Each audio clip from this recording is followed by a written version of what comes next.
বৃষ্টিতে জলমগ্ন মালদার ইংরেজবাজার ব্লকের যদুপুর ১ নম্বর গ্রাম পঞ্চায়েতের অন্তর্গত গাবগাছি এলাকা। সামান্য বৃষ্টি হলেই এই এলাকা জলমগ্ন হয়ে পড়ে। বারবার বিভিন্ন মহলে জানিয়েও কোনো লাভ হয়নি। রীতিমতো ক্ষোভে গ্রামবাসীদের।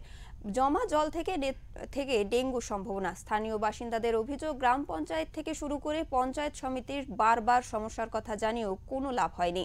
গ্রামবাসীদের সঙ্গে সহমত পোষণ করেছেন ওই এলাকারই প্রাক্তন গ্রাম পঞ্চায়েতের তৃণমূল সদস্য।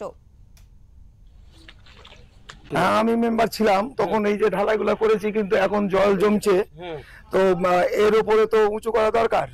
জলের নিকাশি ব্যবস্থা নাই, এগুলো করা খুবই দরকার, কিন্তু এখন কি করছে না করছে তা আমরা তার নাই এখন বলতে পারছি না।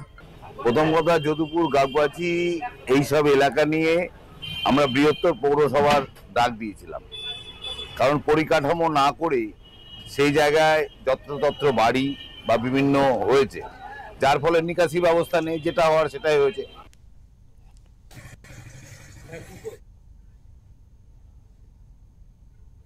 জল যন্ত্রণায় অতিষ্ঠ হয়ে গিয়েছে এলাকাবাসী। নিকাশি না থাকার কারণে জমা জল থেকে ডেঙ্গু সহ মশাবাহিত রোগ ছড়ানোর আশঙ্কা।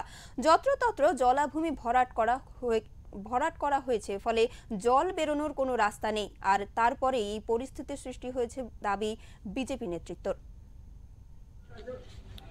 সামান্য কয়েকদিন বৃষ্টি হলে জল জমে যাচ্ছে, জল বেরোচ্ছে না। আর জল বেরোবে কি করে? এই তৃণমূলের যারা পঞ্চায়েতের মেম্বার আছে, প্রধান আছে, নেতারা আছে, এরা এলাকার সমস্ত জলা জমি, পুকুর, ডোবা সমস্ত ভরিয়ে মাটির ব্যবসা করছে।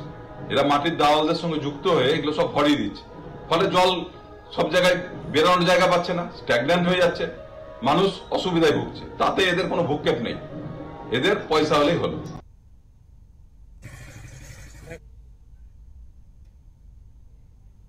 পরিকল্পনাহীনভাবে বাড়িঘর হওয়ার কারণে এই পরিস্থিতির সৃষ্টি মেনেছেন জেলা তৃণমূল নেতৃত্ব। পাশাপাশি জেলা পরিষদের মাধ্যমে এই সমস্যার সমাধানের আশ্বাস দিয়েছেন তারা।